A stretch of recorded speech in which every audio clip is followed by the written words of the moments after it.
ओं सर्वमंगलमंगल्ये शिवे सर्वार्थसाधिके शरण्ये त्र्यंबके गौरी नारायणी नमस्तुते।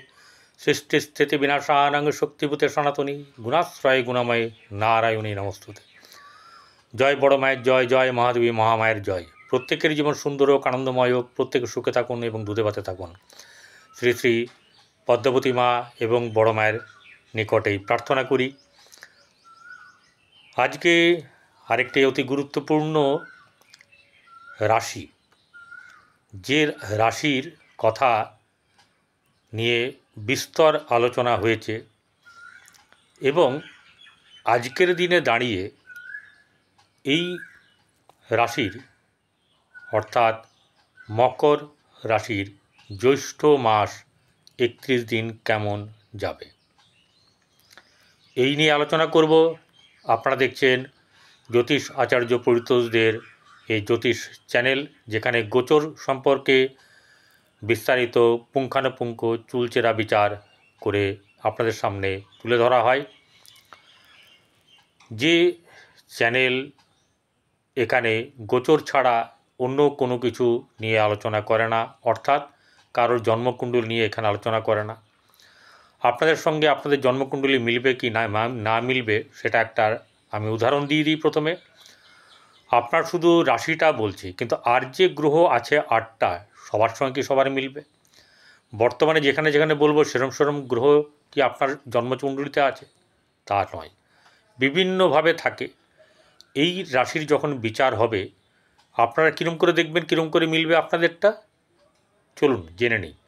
প্রথম হচ্ছে আপনার রাশিটা বার করবেন, অর্থাৎ লগ্ন চার্ট বার করবেন বা কুণ্ডলী বার করবেন, করে সেটা দেখবেন। যদি দেখতে জানেন দেখবেন। এরপরে দেখবেন হচ্ছে মহাদশা অন্তর্দশা কী চলছে, পক্ষে না বিপক্ষে, অর্থাৎ গ্রহ যেরমভাবে থাকবে সেরমভাবে দশা মহাদশা চলবে পরপর। এরপরে এই যে গোচর যে আমি কথা বলছি, এই গোচরটাও এর সঙ্গে মেলাবেন।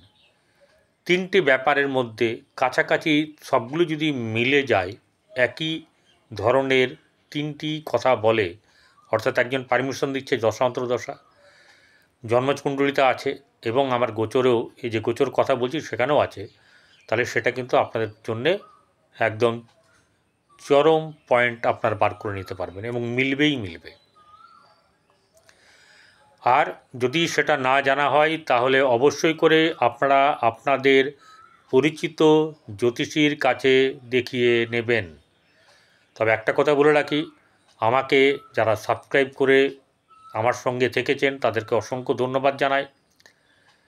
এবং এই যে আপনার আজকের মকর রাশির জাতক জাতিকাদের এই জ্যৈষ্ঠ মাস কেমন যাবে তা নিয়ে সরাসরি চলে আসবে। এবার আর কোনো দেরি নয়, প্রথমেই জেনে নেব জ্যৈষ্ঠ মাস যখন শুরু হচ্ছে তখন জ্যৈষ্ঠ মাসের প্রথম দিনে রাশিচক্রের গ্রহরা কী অবস্থায় ছিল তা একবার জেনে নিই।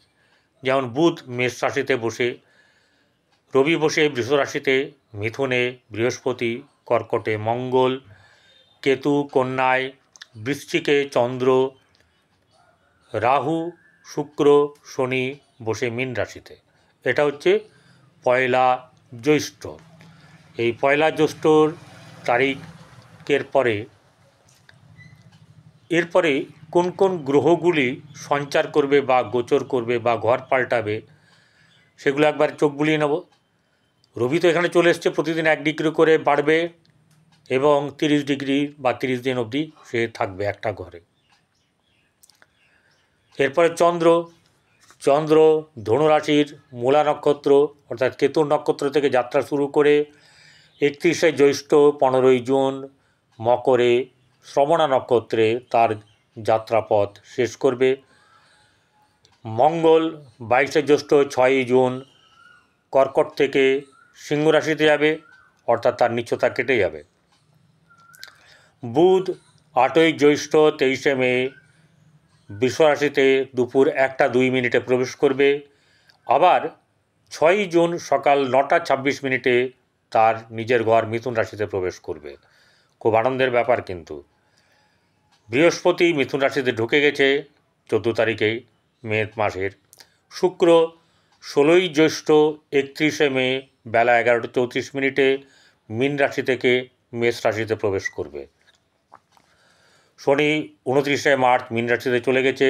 রাহু 3রা জ্যৈষ্ঠ 18ই মে কুম্ভে যাবে, মানে এখনকার সময় ধরতে গেলে চলে গেছে 7:35 গতে। সেটা কোথায় গেছে? মীন থেকে কুম্ভে। আর কেতু আপনার কন্যা রাশি থেকে চলে গেছে সিংহ রাশিতে ওই একই সময়ে একই দিনে। এবারে আমরা দেখে নেব জ্যৈষ্ঠ মাসের রাশিফল। প্রথম কথা হচ্ছে যে এই রাশি মানে মকর রাশির অধিপতি সে তৃতীয় বসে আছে। কোনো রাশির অধিপতি যদি তৃতীয় বসে থাকে আর সেটা যদি আপনার যেটাকে বলা হচ্ছে যে আপনার শনি, রাহু, কেতু, রবি, মঙ্গল তাৎকালিক শত্রু গ্রহ, এর মধ্যে যে কোনো এক গ্রহ যদি তৃতীয় বসে থাকে তাহলে কিন্তু পাওয়ারফুল হয়। তাহলে এখানে কিন্তু পাওয়ারফুল, যে কোনো কাজে উদ্যোগী এবং বাইরের মানে সঙ্গে সম্পর্ক, ব্যবসা ক্ষেত্রে হোক, চাকরি ক্ষেত্রে হোক, মানুষজনের ক্ষেত্রের সঙ্গে পরিচয় বৃদ্ধি, এইসব ব্যাপারগুলো কিন্তু হবে। এবার এখানে মঙ্গল দৃষ্টি দিয়ে আছে, দৃষ্টি দিয়ে থাকবে হচ্ছে ওই 5ই জুন পর্যন্ত বা 6 জুন সকাল 9:26 পর্যন্ত। এই অবধি কিন্তু আপনার যে রাশিতে দৃষ্টি দিয়ে থাকবে এখানে কিন্তু মঙ্গল তুঙ্গ হয় আপনার এই মকর রাশিতে। তাহলে মঙ্গল এখানে আপনারটা খারাপ করে দেবে তা নয়, কিন্তু মাথা ঠান্ডা আপনাকে করতে হবে। কি ভালো কি খারাপ তা নিয়ে আমি এগোচ্ছি। তাহলে এখানে একটা জিনিস দেখা যাচ্ছে যে এই মকর রাশি জাতক জাতিকাদের রাশি অধিপতি তৃতীয় বসে এবং দ্বিতীয় পতিও শনি সেও তৃতীয় বসে। তাহলে এখানে হচ্ছে দ্বিতীয় জায়গা হচ্ছে ধনস্থান, পরিবার বৃদ্ধি, তারপরে আপনার আত্মীয় স্বজন, সঞ্চিত ধন ইত্যাদি, এরকম আরও অনেক কিছু আছে। সেই জায়গাগুলোর অধিপতি শনি সে তৃতীয় বসে, তাহলে সেই জায়গাটার বৃদ্ধি কিছু না কিছু হতেই হবে। কিন্তু এখানে বৃহস্পতির দৃষ্টি আছে এই দ্বিতীয়ভাবে, তাহলে ধন আসবে। আবার রাহু সে চলে এসছে। এই রাহু চলে আসাতে কি হচ্ছে, আপনার যে সঞ্চিত ধন বা অর্থ সেই ব্যাপারটা কিন্তু মাঝে মধ্যে ওঠানামা করবে, কখনো শেয়ার মার্কেটের মতন, কখনো ঢেউয়ের মতন আছে, কিন্তু আবার কিছুক্ষণ পরে নেই, এরকম ধরনের ব্যাপার স্যাপার কিন্তু চলবে। কারণ রাহু হচ্ছে অস্থির গ্রহ, আপনাকে মাথা ঠিক রাখতে হবে। মানে মুখমণ্ডলের জায়গায় বসছে, সেখানে চোখ, নাক, কান, গলা, বাক এইসব ব্যাপারগুলোর কিন্তু খেয়াল রাখতে হবে। তাহলে আপনার ক্ষেত্রে কিন্তু অনেক নিজেকে কন্ট্রোলে রাখতে পারবেন। চলে যাব এবারে চতুর্থের জায়গায়। চতুর্থ হচ্ছে সুখের জায়গা, চতুর্থ বন্ধুর জায়গা, মা, মন মানসিকতা, গাড়ি বাড়ি ইত্যাদি এবং ইত্যাদি থেকে সুখ, এইসব নানা রকম ব্যাপার। চতুর্থে যখন বুধ বসে আছে, বুধ এই ঘরের এই রাশির মিত্র গ্রহ, ঠিক আছে? তাহলে এখানে বুধ যখন চতুর্থে বসে আছে আপনার ক্ষেত্রে এই জায়গাগুলো কিন্তু ভালো দেবে।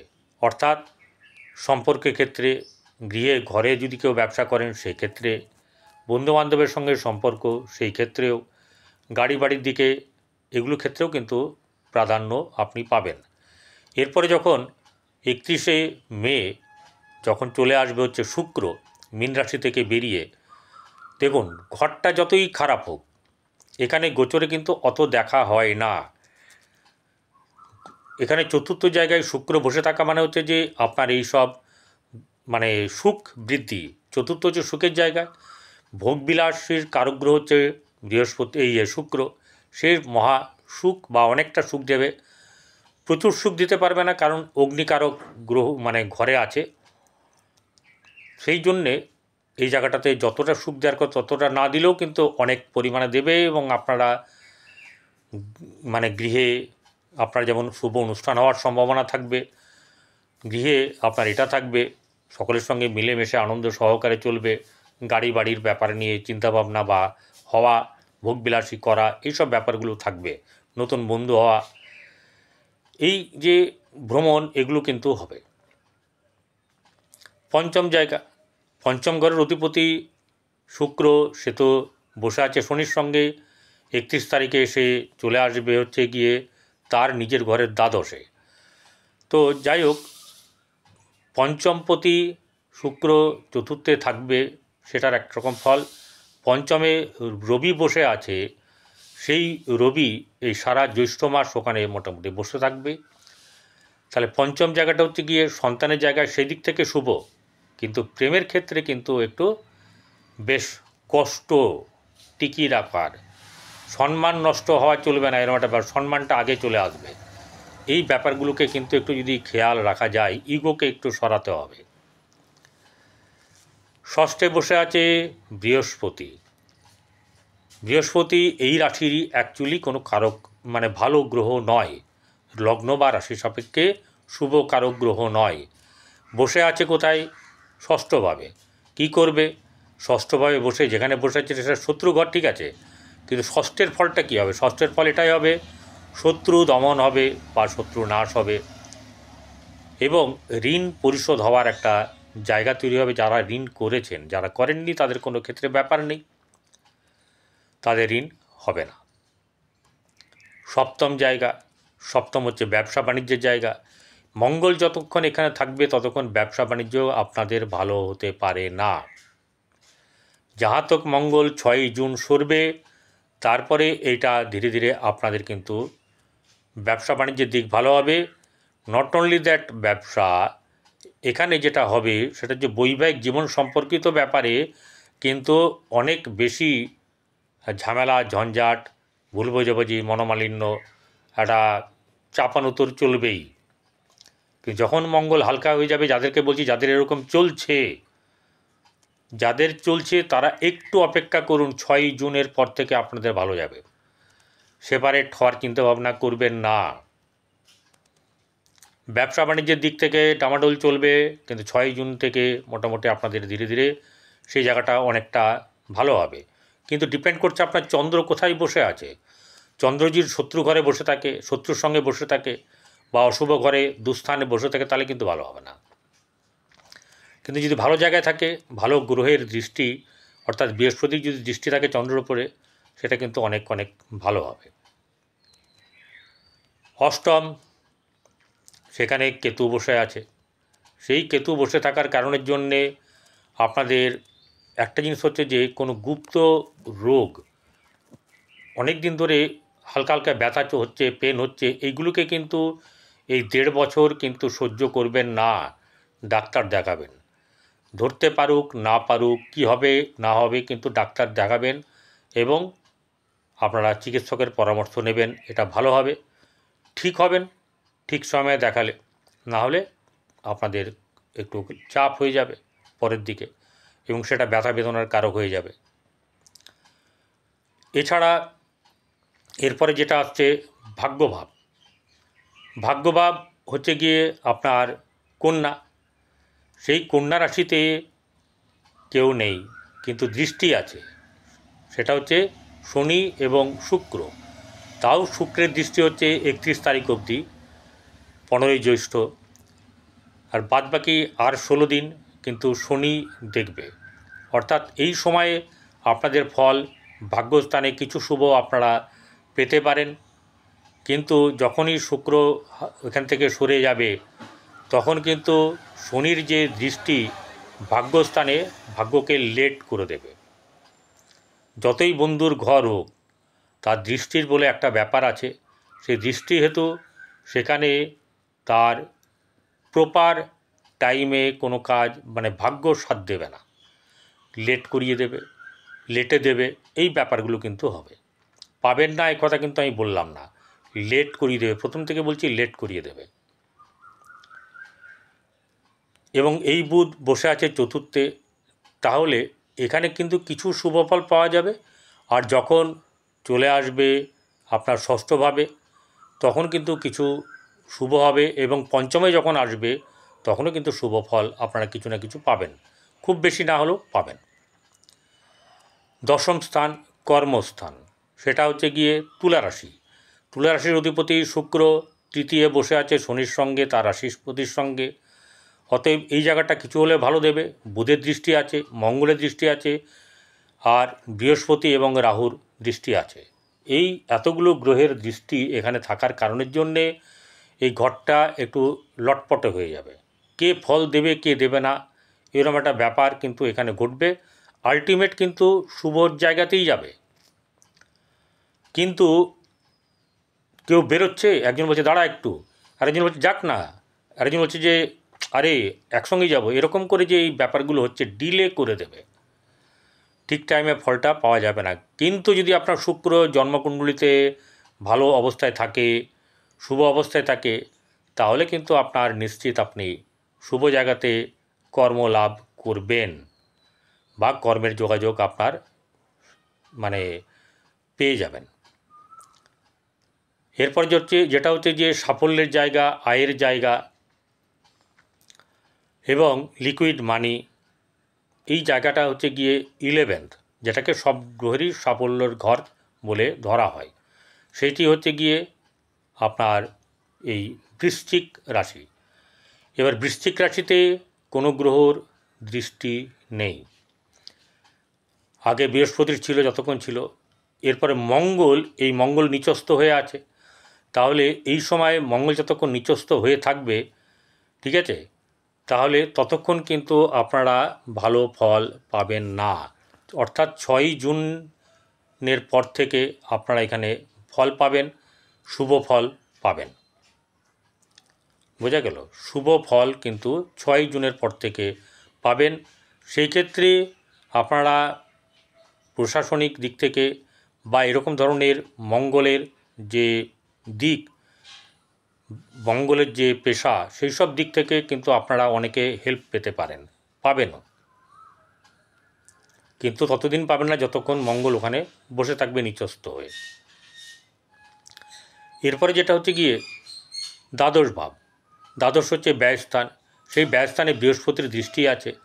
ব্যয়স্থানে বৃহস্পতির দৃষ্টি থাকলে আপনার যে ব্যয়, সৎ পথে ব্যয় হবে। আপনার আধ্যাত্মিক লাইনে বা মন্দিরে এই সবের প্রতি আপনার খরচ খরচা বা ব্যয় হবে। ঠিক আছে, এই জায়গাগুলোকে বৃহস্পতি এখানে দৃষ্টি দিয়ে আছে। বৃহস্পতি দৃষ্টি দিয়ে আছে আপনার দ্বিতীয়ভাবে রাহু বসে, সেখানে মঙ্গল আর বৃহস্পতির দৃষ্টি আছে। তাই আপনার এই জায়গা দুটোতে কী হবে, কিছু না কিছু খরচ যেমনি বাড়বে, তেমনি সেটা মানে আপনার এই দেবদেবতার স্থানে বা মন্দিরে ব্যয় হওয়ার সম্ভাবনা থাকবে।